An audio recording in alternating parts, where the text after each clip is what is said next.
가지의 말씀입니다.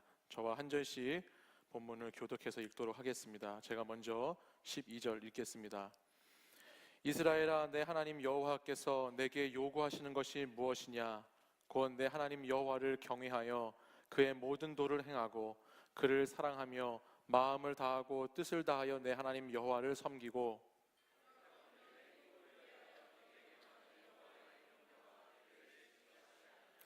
하늘과 모든 하늘의 하늘과 땅과 그 위의 만물은 본래 내 하나님 여호와께 속한 것이로되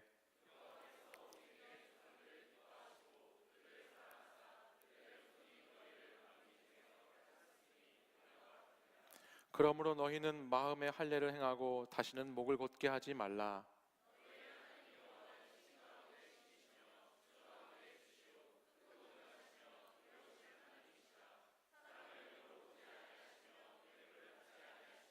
고아와 과부를 위하여 정의를 행하시며 나그네를 사랑하여 그에게 떡과 옷을 주시나니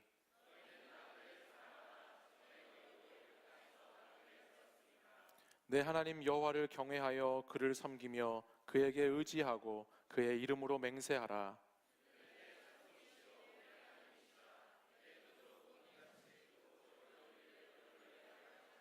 함께 읽습니다. 애굽에 내려간 내 조상들이 겨우 70인이었으나 이제는 내 하나님 여호와께서 너를 하늘의 별같이 많게 하셨느니라. 아멘. 이 말씀은 살아계신 하나님의 말씀입니다.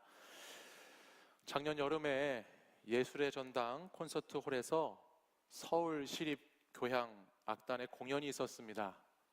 조용하고 서정적인 분위기의 클래식 공연이었는데요.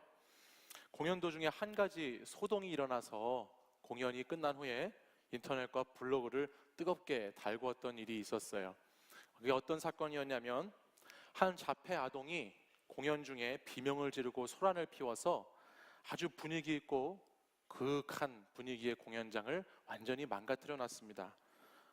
청중들을 깜짝 놀라게 하고요. 연주하고 있던 연주자들을 몰입하지 못하게 만드는 일이 벌어졌어요.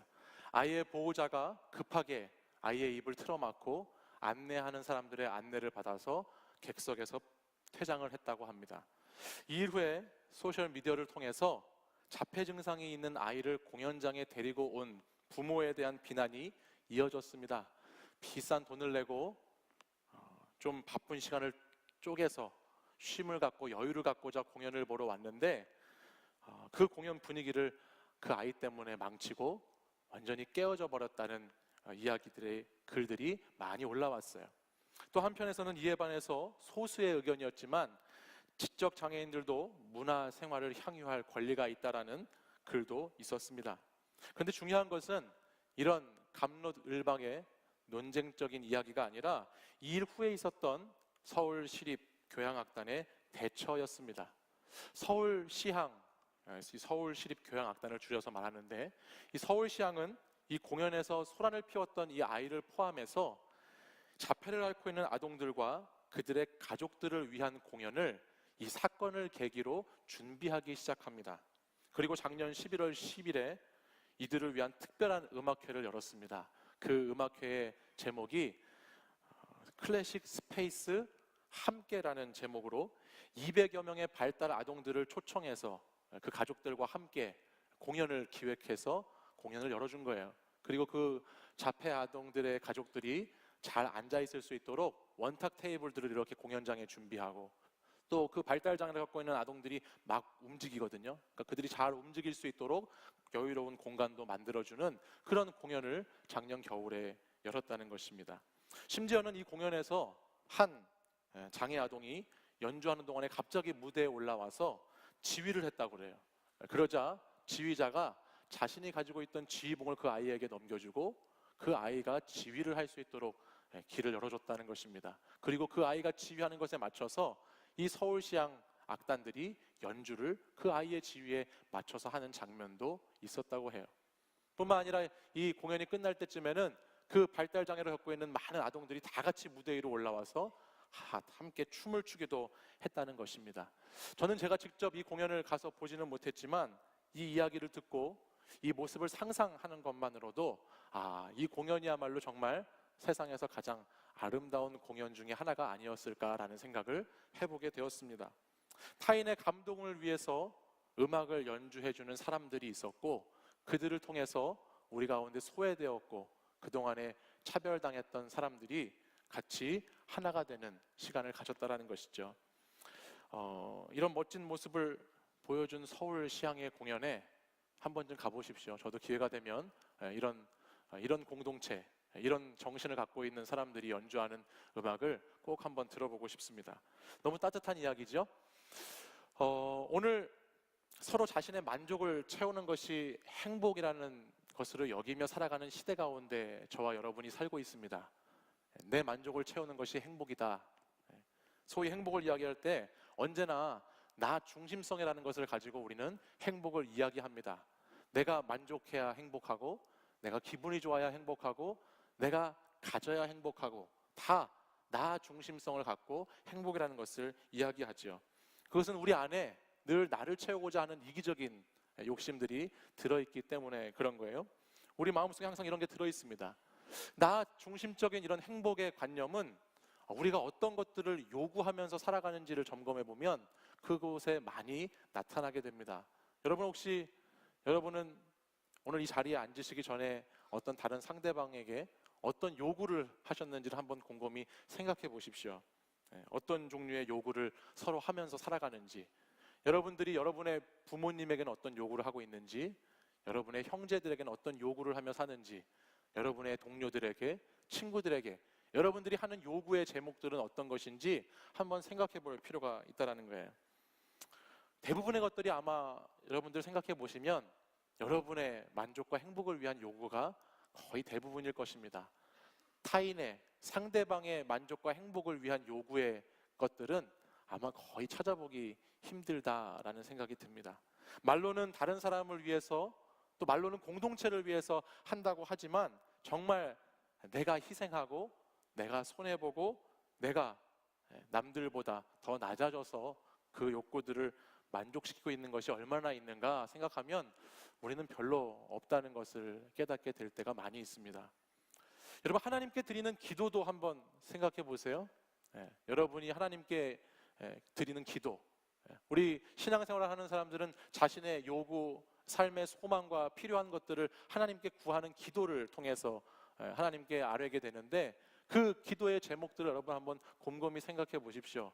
정말 그 기도가 어떤 기도들인지, 나 중심적인 기도로만 가득 차 있지는 않는지, 아니면 그 기도가 타인을 향해서 뭔가 흘러가는 기도가 되고 있는지, 나 자신의 이기적인 욕심을 하나님의 능력으로 이루려고 하는 기도는 아닌지, 아니면 하나님의 일에 나를 들여서 동참하고 있는 기도인지, 내 욕구와 내 만족을 충족시키기 위해서 하나님께 드리는 기도인가, 아니면 다른 뜻으로 드리는 기도인가를 한번 생각해 보면 우리의 기도의 많은 시간들이, 기도의 많은 내용들이 지극히 나 중심적으로 이루어져 있다는 것을 아마 다들 발견하게 될 것입니다. 기도의 분량도 한번 생각해 보십시오. 여러분이 기도하는 그 시간 안에 분량이 있을 텐데, 여러분 자신 이외의 다른 제목을 가지고 기도하는 분량이 얼마나 되는지 한번 생각해 보세요. 그러면 아마 얼마나 나 중심적인 삶, 나 중심적인 신앙생활, 내 행복과 내 만족을 위한 삶을 살고 있는지를 우리는 한번 생각해 볼 수 있습니다. 우리의 요구의 중심성이 어디에 있느냐 알아볼 수 있는 겁니다. 근데 비단 이 이야기는 저와 여러분만의 이야기가 아닌 것 같습니다.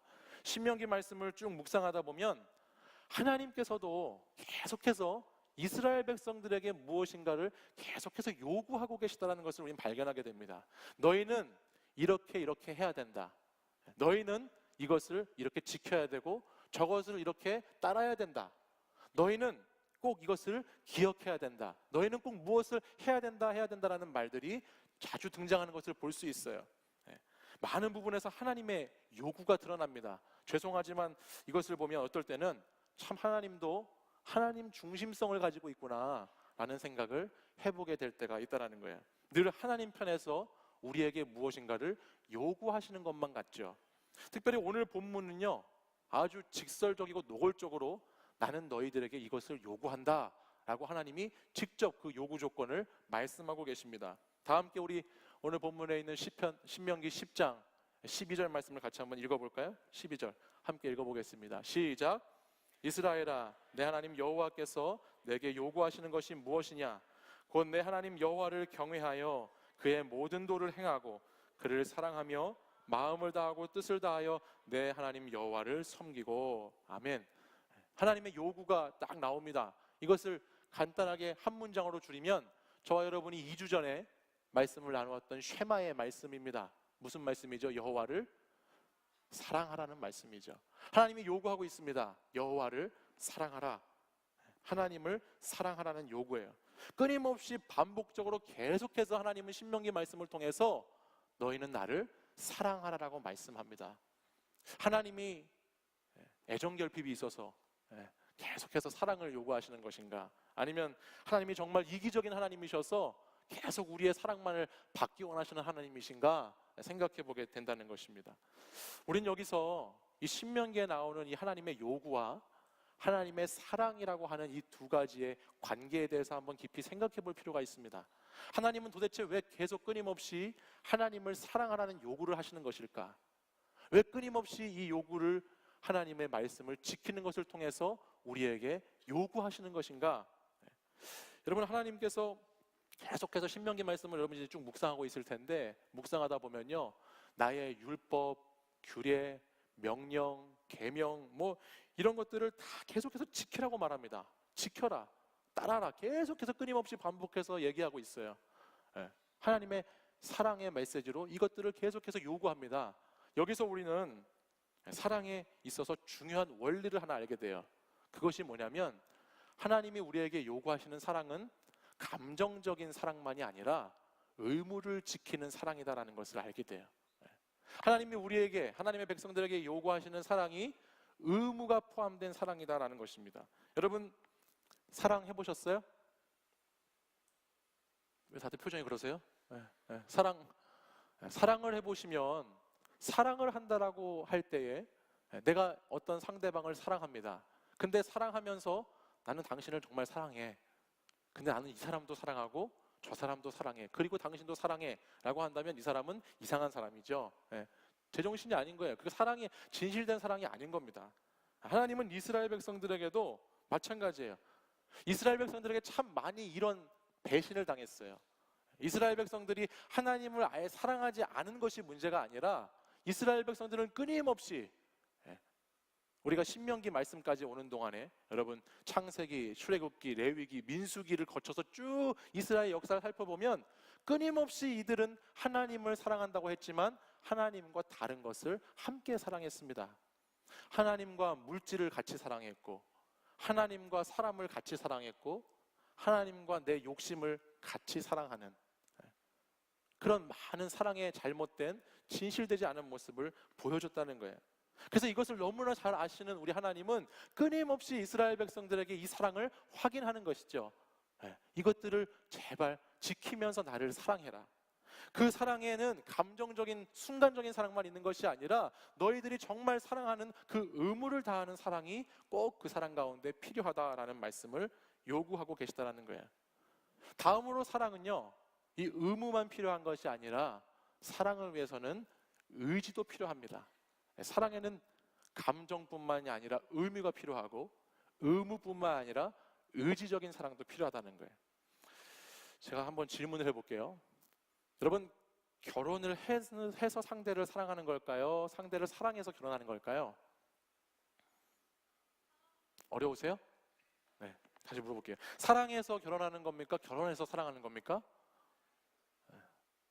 결혼해서 사랑하시는 분들이 계신 것 같은데, 사랑해서 결혼하는 거죠. 사랑해서 결혼을 합니다. 그런데 결혼식을 하면 그 결혼식 가운데 꼭 혼인 서약을 합니다. 그렇죠? 사랑해서 결혼을 하고 결혼식에 혼인 서약을 해요. 혼인 서약이라는 것은 결혼한 후에 서로 간에 상대방에게 의무를 지킬 것들을 요구하는 요구 사항들이에요. 그것들을 결혼하고 나서 계속해서 지켜나가야 합니다. 근데 이 결혼의 의무라는 것이, 이 서약을 지키는 의무라는 것이 늘 사랑이 충만해가지고 지켜나가기도 하지만, 이 의무라는 것이 있음을 통해서 의무와 책임감을 가지고 그것을 지켜나가는 것을 통해서도 우리는 사랑이 더 커질 수 있다는 것도 한번 생각해 봐야 해요. 여러분, 결혼을 할 그 당시에 제 아내가 사랑스러울까요? 아니면 결혼을 하고 나서 시간이 지날수록 제가 더 아내를 사랑할까요? 이 질문은 굉장히 두려운 질문이에요. 너희 구원을 두려움과 떨림으로 이루라는 그 말씀과 동일한 그런 질문인데, 저는 결혼을 하고서 시간이 지날수록 아내가 더 사랑스럽습니다. 이것은 방송용이 아닙니다.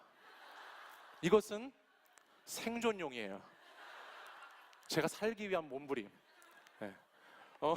솔직히 말해서 여러분, 어떻게 맨날 이렇게 사랑이 넘치는 부부가 어떻게 있을 수 있겠어요? 맨날 살다 보면서 어떻게 맨날 신혼 같고, 어떻게 맨날 이렇게 좋아가지고 서로 사랑해서 그렇게 사는 사람이 있을 수 있겠어요? 하지만 사랑에는 의무가 있잖아요. 내가 아내에 대한 의무가 있어요. 그렇죠? 근데 그 의무를 다해 나갈 때, 내가 자녀에 대한 책임을 다해 나갈 때, 거기서 신비한 것을 발견하게 돼요. 의무를 지키고 책임을 지켜 나가면 나갈수록 거기에 대한 사랑이 커지는 것을 느끼게 됩니다. 그러니까 한편으로는 우리가 사랑을 해서 결혼하는 것도 맞지만, 어떤 면으로는 결혼을 하고 나서 사랑하는 것도 맞다라는 거예요. 하나님은 오늘 본문 말씀을 통해서 이스라엘 백성들에게 이 말씀을 주시고자 하는 거예요. 너희와 함께 내가 사랑하는데, 그 사랑은 감정적인 사랑, 순간적인 사랑이 아니라 의무가 있는 사랑이고 의지적인 사랑이다라는 말씀을 오늘 우리에게 들려주는 것이죠. 그리고 이 사랑은 궁극적으로, 하나님의 이 사랑은 하나님께서 내 행복을 위한 사랑을 넘어서 우리의 행복을 위한 사랑이었다라고 하나님이 말씀하시는 것도 볼 수 있습니다. 우리 13절 말씀 같이 한번 읽어볼까요? 13절 함께 읽어보겠습니다. 시작. 내가 오늘 내 행복을 위하여 내게 명하는 여호와의 명령과 규례를 지킬 것이 아니냐. 하나님은 하나님을 사랑하라고 요구하셨는데, 하나님의 행복 때문에 사랑하라고 요구하신 것이 아니라, 오늘 말씀을 보면 너의 행복, 이스라엘 백성들의 행복, 우리의 행복을 위해서 사랑하라고 말씀하셨다는 거예요. 우리의 행복을 위해서 사랑하고 하나님의 계명과 말씀과 명령들을 지키라고 말씀하셨다는 거예요. 이게 뭐예요? 우리가 하나님을 향한 의무를 다하고 하나님을 향한 사랑을 의지적으로 사랑해 나갈 때에 생기는 사랑에 대한 말씀을 들려주는 것이죠. 우리는 이 사랑이라는 개념을 생각할 때 한 가지 많은 사람들이 오해하는 것이 있습니다. 그게 뭐냐면, 늘 이 사랑이라는 것을 은혜로운 사랑이라는 관점에서만 이야기합니다.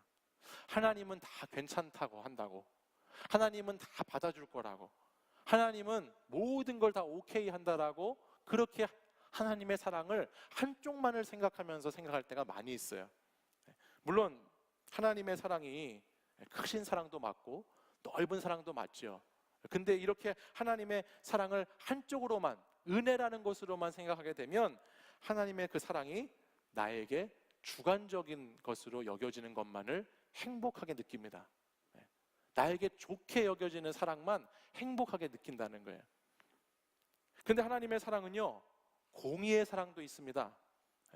좋은 게 좋은 것이다, 그냥 그렇게 이것도 저것도 다 되는 사랑이 아니라, 하나님의 사랑은 공의의 사랑이 있다는 거예요. 질서가 있고 하나님의 사랑에 지켜야 할 것이 있고, 하나님의 사랑을 따라서 의무도 있고 책임도 있는 사랑을 하나님은 말씀하고 계시다는 것이죠. 그렇기 때문에 우리가 2주 전에 나눴던 여호와를 사랑하라는 쉐마의 말씀도요, 그 말씀 6장 우리가 4절부터 9절까지를 묵상했는데, 그 말씀 뒤에 가서 보면 반드시 여호와를 사랑하는 것에는 그 다음에 하나님의 정의와 공의에 대한 말씀이 반드시 따라옵니다. 오늘 우리가 읽은 본문 이 신명기 10장에도 10장 17절 이하에 가보면, 하나님께서는 하나님을 사랑하라고 말씀하신 후에 반드시 그 뒤에 하나님의 공의로운 사랑에 대해서 반드시 말씀을 한 번 더 하고 계신 것을 알게 돼요. 우리 17절 하반절과 18절 상반절 말씀 한번 보시겠어요? 하나님은 사람을 외모로 보지 아니하시며 뇌물을 받지 아니하시고 라고 말씀합니다. 18절에는 고아와 과부를 위하여 정의를 행하신다라고 말씀해요. 하나님의 사랑은 공의의 사랑이다라는 이야기예요. 여기서 말하는 17절에서 말하는 외모라는 것은요, 얼굴을 뜻하는데요, 이것을 파님이라는 단어를 쓰는데, 이것은 단순히 우리의 얼굴, 우리의 그냥 외형적인 것만을 이야기하는 것이 아닙니다. 이 히브리어 파님이라고 하는 단어는 그 사람의 신분, 조건, 환경, 모든 지위 같은 것들을 총칭하는 말입니다. 그러니까 우리는 보통 사랑의 조건이 외적인 조건으로 많이 사랑을 하는데, 하나님은 외모를 보지 않는다는 거예요. 하나님은 그런 조건적인 사랑을 하는 것이 아니다라는 말씀을 하고 있어요. 또 하나님은 뇌물을 받지 않는다라고 말씀하시죠. 뇌물은 쇼하드라는 단어를 쓰는데요, 이 단어는 특별히 불공평을 싫어하시는 하나님의 속성을 나타낸다고 해요. 그러니까 하나님의 사랑은 절대적인 공의로운 사랑이다. 외모를 보는 사랑이 아니다.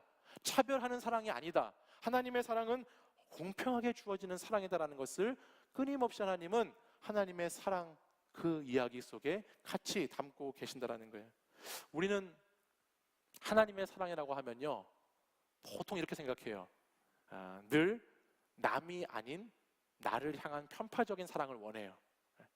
하나님이 나를 사랑하신다라는 것을 생각할 때 늘 나만을 편애해 주시고 나 중심적으로 나는 잘못해도 괜찮은, 무조건 하나님은 나를 사랑해 주셔야 되는 나 중심적인 하나님의 사랑만을, 한쪽에 치우친 사랑만을 이야기하는 경우가 많지만, 하나님의 사랑은 오늘 분명히 말씀하시고 있어요. 차별이 없고 공평하고 반드시 그 사랑에는 의무와 의지가 들어있는 사랑이라고 말씀하고 있다는 거예요. 우리가 하나님의 이 공의로운 사랑, 차별이 없는 사랑, 공평한 사랑을 하나님의 사랑으로 받아들이게 되면 우리는 그 다음 단계의 사랑으로 넘어갈 수가 있습니다. 그것이 무엇이냐? 여호와를 사랑하라는 것과 함께 오는 이웃을 사랑하라는 말씀입니다. 오늘 본문 말씀에는요, 고아와 과부와 나그네로 표현되는 약자들이 나옵니다. 우리는 지난주에 광야를 기억하자라는 말씀을 나누면서 하나님께서 이스라엘 백성들이 광야를 살아갈 때에 그들이 먹을 수 있는 떡도 주시고, 그들이 마실 수 있는 물도 주시고, 입을 수 있는 옷도 주시고, 신을 수 있는 신발도 주셔서 그 이스라엘 백성들이 광야를 걷게 하셨다라는 말씀을 나누었습니다. 근데 오늘 마찬가지로 하나님은 뭐라고 말씀하시냐면, 오늘 나그네된 사람들에게 이와 동일하게 행하신다라는 말씀을 들려주세요. 우리 오늘 본문 18절과 19절 한번 볼까요? 제가 18절 말씀 보면, 나그네를 사랑하여 그에게 떡과 옷을 주신다 말씀합니다. 그렇죠? 나그네를 사랑해서 떡과 옷을 주셨다. 19절 말씀 같이 한번 읽어보겠습니다. 19절 함께 읽어보겠습니다. 시작. 너희는 나그네를 사랑하라. 전에 너희도 애굽 땅에서 나그네 되었음이니라. 하나님께 말씀을 들었을 때 이 부분을 우리가 잘 생각해 봐야 되는데, 나그네 같은 우리를 계속해서 사랑하셨다. 그리고 오늘 너희도 그런 나그네 된 사람들을 사랑하라는 말씀을 주고 있어요. 여러분, 나그네는 잠시 머무는 사람들을 우리가 나그네라고 표현해요. 근데 여기 오늘 본문 말씀을 자세히 보면 전에 너희도 애굽 땅에서 나그네였다라고 그래요.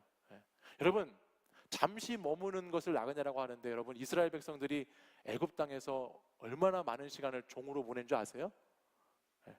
얼마나 많은 시간을 보냈을까요? 400년이 넘는 시간을 나그네로 보냈어요. 그러니까 오늘 이 나그네와 같은 너희들이라는 얘기를 할 때에는 그 잠깐 머무는 나그네에 대한 개념이 아니에요. 이 나그네와 같다라는 것은 애굽의 종이 되어 있는 상태, 애굽의 종으로 묶여 있는 상태. 그러니까 이 나그네라는 것이 장소만을 이야기하는 것이 아니라, 오늘 이 본문에서 말하는 나그네라고 하는 것은 신분을 얘기하는 것이고 종이 되어 있는 삶의 자리를 이야기하는 거예요. 그러니까 너희들이 애굽에서 종으로 되어 있었을 때, 종의 상태에 놓여 있었을 때를 너희들도 기억하면서 너희와 같은 그런 종된 사람들을 사랑하라고 하는 말씀이죠. 그러니까 나그네를 사랑하라는 말씀은 우리가 어떻게 보면 굉장히 추상적이고, 나그네가 주위에 없는데요?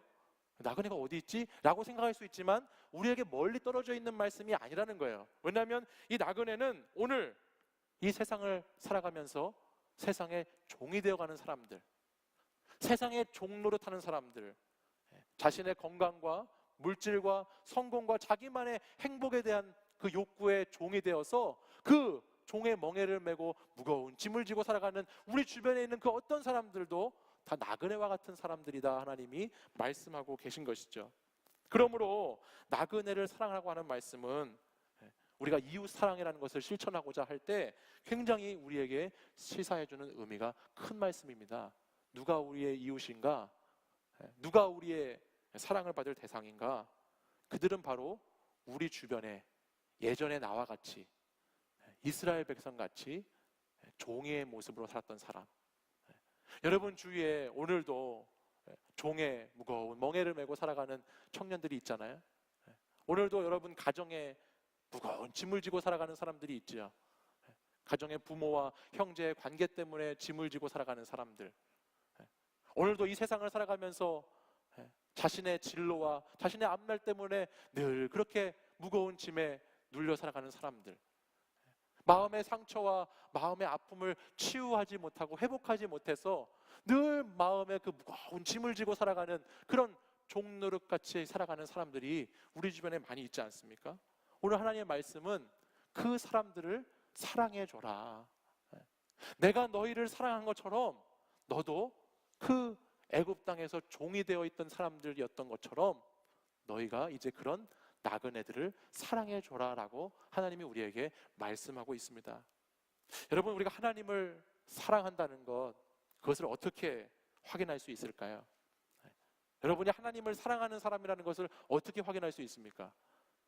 교회에 매주 예배에 잘 나오면 그것이 하나님이 사랑하는 걸 확인할 수 있는 방법인가요? 헌금을 많이 하면 여러분이 하나님을 사랑한다는 것에 증명이 되는 것입니까? 하나님 말씀은 그렇지 않습니다. 우리가 하나님을 사랑하는 것을 증명하고 그 하나님의 사랑을 실천하는 것은 언제나 나 중심이 아닌 타인을 향한 타자성을 가지고 타인을 사랑하는 삶으로 실천하는 것으로 드러나고 나타나게 되어 있다라고 성경은 늘 우리에게 말씀합니다. 하나님을 향한 사랑이 우리 마음에 가득 차면 그 사랑은 반드시 서로에 대한 사랑으로 흘러넘치게 되고 그 다음에 그 서로에 대한 사랑이 있으면 사랑을 잃어버린 자들에게 관심을 가지고 지금 사랑이 없어서 이 세상의 종의 삶을 살아가고 있는 그 많은 사람들에게 그 사랑을 나누는 삶의 실천으로 나타나게 된다는 것입니다. 바야흐로 선거철이 됐습니다. 네. 온 동네방네가 6월 13일에 있는 선거운동으로 시끌시끌합니다. 많은 후보자들이 저마다 구호를 가지고 내가 이 지역을 가장 잘 섬기는 수 있는 사람이라고, 내가 이 시를 잘 섬길 수 있는 사람이라고 그렇게 외치고 선거운동을 합니다. 그리고 그 사람들이 내가 나야말로 정말 이 땅을 사랑하는 사람이라고 홍보하고 삽니다. 근데 제가 가만히 지나가다가 그분들이 하는 유세 현장의 소리를 들어보면요, 늘 똑같은 것을 발견하게 되는데 그게 뭐냐면 그 선거운동을 하는 많은 분들이 그 사람들의 언어가 늘 미래형의 언어를 쓴다는 걸 알게 돼요. 내가 되면 뭘 이렇게 하겠습니다. 나를 뽑아주시면 이렇게 바꾸겠습니다. 내가 뭔가 이 자리를 차지하면 나는 이렇게 여러분을 사랑하겠습니다. 이렇게 돕겠습니다. 이렇게 할 것입니다라는 계속해서 미래형의 이야기만 줄줄이 늘어놓습니다. 제가 그것을 들으면서 우리가 원하는 것은 현재형의 언어인데 왜 사람들은 늘 미래형의 이야기만 하고 있을까라는 생각을 해보게 됐어요. 내가 지금 이렇게 여러분들을 사랑해왔습니다. 하고 있습니다. 이런 이야기를 들었으면 좋겠는데 늘 그 사랑의 실천이라는 부분에 있어서, 섬김이라는 부분에 있어서 늘 미래형의 이야기만 하고 있는 안타까운 모습을 볼 수 있다는 것이죠. 마찬가지로 오늘 하나님께서 신명기 말씀을 통해서 우리에게 계속해서 들려주고 계시는 여호와를 사랑하라, 그리고 오늘 내 이웃을 사랑하라는 말씀, 나그네를 사랑하라는 이 말씀은 추상적인 이야기가 아니라 오늘 이 말씀은 먼저 그 사랑을 받은 너희들이, 먼저 너희가 그 사랑을 경험했던 사람들이니까 너희가 이제 그 사랑을 가지고 너희도 그렇게 나그네를, 너희도 그렇게 너희 주변에 있는 사람들을 사랑하라고 하는 현재적인 하나님의 말씀인 줄 믿습니다. 사랑하는 여러분, 여러분 주위에 육적으로, 영적으로, 심적으로 나그네 되어 있는 사람들 많이 있어요. 오늘 여러분들이 섬기고 여러분들이 좀 따뜻하게 품어줘야 될 그 사람이 누구인지 한번 여러분 생각해 보십시오. 그 사람들은 여러분의 가족일 수도 있고요, 그 사람들은 여러분의 친구일 수도 있고, 그 사람들은 여러분의 형제, 자매일 수도 있습니다. 오늘 이 땅을 살아가면서 종의 멍에를 메고 나그네와 같이 살아가는 여러분 주위에 있는 사람, 그 사람들에게 여러분, 하나님이 우리에게 요구하시는 사랑이 감정적인 사랑이 아니라 의무가 있고 의지가 있는 사랑을 말씀하셨다면, 오늘 우리도, 오늘 저와 여러분도 나그네 된 그 사람들을 향해서 의무감을 가지고 책임감을 가지고 의지적인 사랑을 실천해 나가기를 바랍니다. 오늘 하나님의 사람들이 내가 아닌 타인을 섬기고자 할 때에 그들을 향해서 이런 이타적인 마음을 가지고 여러분들이 좀 섬김의 삶을 살았으면 좋겠습니다. 늘 내가 행복한 것이 진리다 라고만 여기는 것이 아니라, 제가 처음에 소개했잖아요. 그 발달장애 아동들을 위해서, 공연을 망쳐놓은 그 아이들을 위해서 타인을 향한 음악을 연주하기 시작했을 때 그 안에 있는 그 너무너무 놀라운 기쁨과 감동과 아름다운 모습은 나만 잘 먹고 잘 살자고 생각했을 때 주는 그런 만족과 기쁨과는 비교할 수 없는 기쁨과 은혜가 그곳에 주어지는 줄 믿습니다. 사랑하는 여러분, 오늘 여러분이 의지적으로 사랑해야 될 대상, 여러분이 책임감을 가지고 사랑해야 할 대상, 내 만족을 위한 사랑이 아니라 그 사람의 만족을 위한 사랑의 대상이 누구인지 생각해 보시면서 오늘도 섬김의 삶을, 여호와를 사랑하는 삶을 여러분의 삶으로 실천하는 우리 청년 공동체 되기를 간절히 소원합니다. 우리 이 시간 함께 찬양하고 믿음으로 결단하도록 하겠습니다. 우리 자리에서 일어나셔서 우리 함께 한번 찬양하겠습니다. 하늘의 영광을 다 버리고, 하늘의 영광을 다 버리고 낮은 이곳에 내려오신 주, 죽기까지 나를 사랑하신 그 사랑 얼마나 큰지, 우리가 높아지면 그가 낮추시리, 우리가 낮아지면 그가 높이시리. 하나님이 원하시는 세상으로 나 자신을 드리는 섬김으로 내 발을 닦아주사 먼저 섬기시고 서로 사랑하라고 말씀하시었네. 하나님이 원하시는 세상으로 나 자신을 드리는 섬김의 모습이 되기를. 우리 다시 한번 찬양하겠습니다. 하늘의 영광을 다 버리고, 하늘의 영광을 다 버리고 진 이곳에 내려오신 주, 죽기까지 나를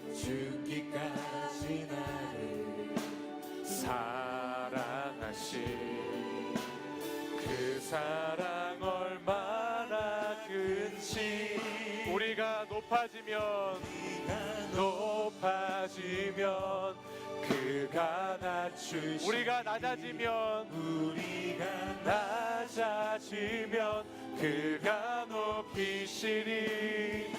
하나님이 원하시는 세상으로 나 자신을 드리는 섬김으로 내 발을 닦아주사 먼저 섬기시고 서로 사랑하라고 말씀하시었네. 하나님이 원하시는 세상으로 나 자신을 드리는 섬김의 모습이 되기 우리가 높아지면 그가 낮추시리. 높아지면 그가 낮추시리. 우리가 낮아지면 그가 높이시리. 하나님이 원하시는 세상으로 나 자신을 드리는 섬김으로 내 발을 닦아주사 먼저 섬기시고 서로 사랑하라고 말씀하시었네. 하나님이 원하시는 세상으로 나 자신을 드리는 섬김의 모습이 되기를.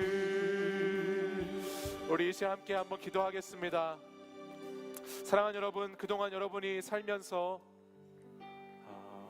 날마다 얼마나 받기만을 원했는지, 날마다 얼마나 내가 높아지기만을 원했는지, 날마다 나를 섬겨주기를 원했는지 이 시간 한번 생각해 보십시오. 하나님을 사랑하는 것은 나그네를 사랑하는 것이다 라고 말씀하셨습니다. 이 세상의 종이 되어 살아가는 사람들을 사랑하는 것이 하나님을 사랑을 실천하는 것입니다. 하나님께서는 죽기까지, 낮아지기까지 저와 여러분을 사랑해 주신 하나님이십니다. 우리가 하나님의 그 사랑을 받은 사람들로서 우리도 하나님 안에서 먼저 낮아지고 먼저 섬기는 사랑을 실천하는 사람들이 되기를 간절히 소원합니다. 이 시간 여러분이 하나님 사랑을 가지고 나보다 더 남을 더 낮게 여기고 나보다 남을 더 사랑할 수 있는 그런 믿음의 사람들이 되기를 간절히 바랍니다. 우리 청년 공동체가 나 중심성의 공동체가 되는 것이 아니라 이기적인 모습이 되는 것이 아니라 타인을 향하고 다른 사람을 향하여서 내게 있는 사랑을 흘려보내줄 수 있는 그런 공동체가 되기를 원합니다. 이 시간 우리 다 함께 한번 합심하여서 주님, 다른 사람을 사랑할 수 있도록 인도해 주시옵소서. 의무와 책임감을 가지고 사랑할 수 있도록 도와주시옵소서. 사랑할 수 있는 마음이 없다면 내가 사랑하는 실천을 통하여서, 의지적인 사랑을 통하여서 내가 더 사랑하고 섬길 수 있는 사람이 될 수 있도록 주님 나를 인도해 주시옵소서라고 우리 주여 3번 부르짖고 간절히 함께 기도하겠습니다. 주여, 주여, 주여. 아버지, 사랑의 주님, 아버지 하나님, 하나님의 사랑을 받은 자녀들로서 오늘 우리가 얼마나 하나님 그 사랑을 오해하고 오늘 얼마나 우리가 그 사랑을 아버지 하나님 이기적으로 사랑해 왔는지를 깨닫게 됩니다. 아버지 하나님, 우리에게 주시고 우리에게 요구하시는 그 사랑은 하나님, 내가 하나님의 사랑을 가지고 아버지 다른 사람을 아버지 하나님 통하여서 더 깊은 사랑을 나누는 것입니다. 내가 높아지려고 하는 것이 아니라 내가 낮아지는 사랑, 내가 섬김을 받으려는 것이 아니라 내가 섬기는 사랑, 나를 챙겨주고 나를 이해해주고 나만을 생각해주기를 바라는 그런 이기적인 사랑이 아니라 다른 사람의 마음을 헤아리고 그 사람의 모습 가운데 내가 사랑해줄 분은 없는지를 아버지 고민하며 그 타인을 향해서 아버지 흘려보낼 수 있는 사랑을 주님은 원하고 계시다는 것을 이 시간 깨닫게 하여 주시옵소서. 아버지 하나님, 우리가 하나님의 사랑받을 자녀들로서 아버지 하나님의 사랑이 필요한 사람들을 아버지 나도 섬기고 사랑하기 원합니다. 주님, 이 세상에 아버지 하나님 육적으로 영적으로 마음에 아버지 하나님 나그네된 사람들이 많이 있습니다. 아버지, 그 사람들을 품고 그 사람을 사랑할 수 있는 사랑의 마음을 오늘 이 시간 저에게 부어 주시옵소서. 하나님이 나를 그렇게 사랑하셨듯이 하나님이 하나님의 행복을 위한 것이 아니라 나의 행복을 위해서 하나님의 사랑을 요구했듯이 오늘도 하나님, 우리들도 하나님의 그 사랑을 가지고 다른 타인을 향한 사랑으로 아버지 하나님의 사랑을 실천해 나가기를 원합니다. 주여, 우리에게 사랑의 마음을 주시옵소서. 아버지, 우리가 영혼을 사랑할 수 있도록 우리의 마음을 아버지 붙잡아 주시옵소서. 아버지, 우리를 하나님을 사랑하는 마음만큼 다른 사람을 위하여 사랑할 수 있는 있는 이웃을 향하여, 가족을 향하여, 형제를 향하여, 교회를 향하여 사랑할 수 있는 마음을 우리에게 허락하여 주시옵소서. 아버지 하나님, 아버지 하나님, 우리에게 섬김의 사랑을 실천할 수 있는 믿음을 더하여 주시옵소서. 주님, 주님 들어 주시옵소서. 아버지.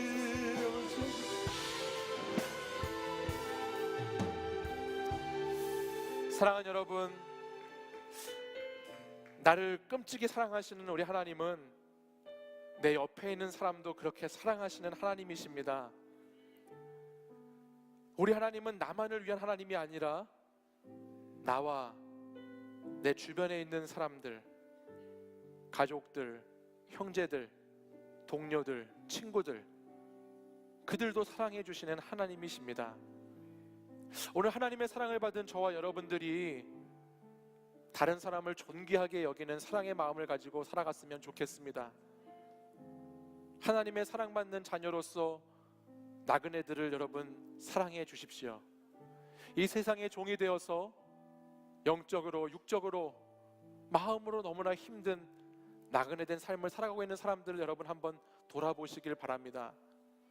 나만 사랑해달라고, 나만 편애해달라고, 나만 행복하게 해달라고 하는 이기적인 하나님을 향한 사랑의 요구가 아니라 오늘 내 행복을 위해서 내가 너를 사랑한다고 말씀하신 그 책임과 의무를 다하시는 그 의지적인 사랑을 우리에게 보여주신 그 하나님 사랑을 의지함으로 저와 여러분도 나그네를 그렇게 사랑하는 사람이 되기를 원합니다.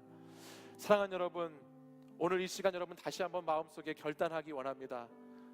여러분이 책임을 다하여 사랑해야 할 사람이 누구입니까? 여러분이 의지를 가지고 사랑해야 할 사람은 누구입니까? 오늘 여러분이 용서할 수 없는 사람, 오늘 여러분이 이해할 수 없는 사람, 오늘 여러분이 도저히 사랑할 수 없는 사람이라 할지라도 나를 위해 낮아지신 주님을 생각하며 나를 위해 죽기까지 나를 사랑하시고 내 발을 씻으시고 너희가 서로 사랑하라고 말씀하신 그 주님을 생각하면서 오늘 우리가 사랑을 품고 사랑을 전하고 사랑의 삶을 살아가는 하나님의 사람들이 되기를 간절히 소원합니다. 이제는 우리 주 예수 그리스도의 은혜와 하나님 아버지의 사랑과 성령의 교통하심이 인자가 온 것은 섬김을 받으려 하는 것이 아니라 도리어 섬기려 하고 많은 사람을 위하여 대속제물이 되기 위하심임을 말씀하셨던 그 하나님의 사랑을 따라서 오늘도 나도 이 땅에 나그네된 사람들을 사랑하기를 결단하는 이 자리에 모인 모든 하나님의 청년들과 성도들 위해 이제부터 영원까지 항상 함께 하시기를 간절히 축원하옵나이다.